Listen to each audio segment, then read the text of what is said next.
Mutual ஃபண்ட்ல invest பண்ணலாமா? 2024 ஸ்டார்டிங்ல இப்போ நான் இன்வெஸ்ட் பண்ணணும்னு நினைக்கிறேன்.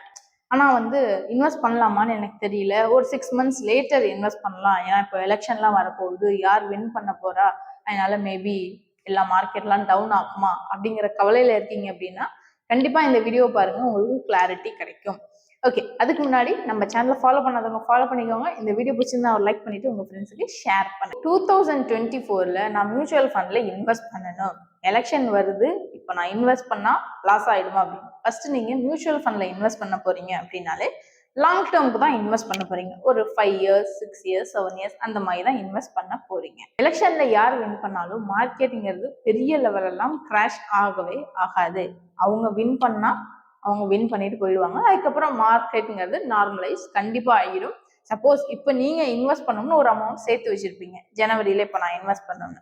அதை நீங்க 6 மாசம் கழிச்சு ஏதோ இன்பிட்வீன்ல உங்களுக்கு ஒரு செலவு வந்ததுன்னா அந்த இன்வெஸ்ட்மெண்ட் அமௌண்ட்டை நீங்க எடுத்து செலவு பண்ணிடுவீங்க. இன்வெஸ்ட்மெண்ட்டை உங்களால ஸ்டார்ட் பண்ண முடியாது.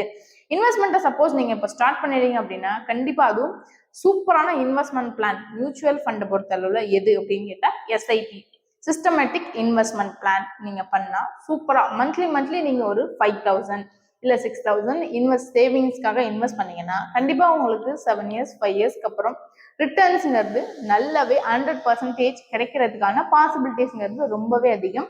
எலெக்ஷன்ல அந்த கட்சி வின் பண்ணுவாங்களா இந்த கட்சி வின் பண்ணுவாங்களாங்கிறத விட்டுருங்க. நீங்க வாழ்க்கையில வின் பண்ணும் அப்படின்னா இன்வெஸ்ட்மெண்ட் பிளான் செய்ய போறீங்க அப்படின்னா இம்மீடியட்டா அந்த இன்வெஸ்ட்மெண்ட் பிளானை ஸ்டார்ட் பண்ணுங்க. யாருக்காகவும் எதுக்காகவும் உங்களோட இன்வெஸ்ட்மெண்ட் பிளானை தள்ளியே வைக்காதீங்க. உங்களுக்கு எதுவும் ஸ்டாக் மார்க்கெட்ல எதுவும் சந்தேகங்கள் இருக்கு அப்படின்னா நீங்க கமெண்ட் செக்ஷன்ல உங்களோட நம்பரை ஷேர் பண்ணுங்க. தேங்க்யூ.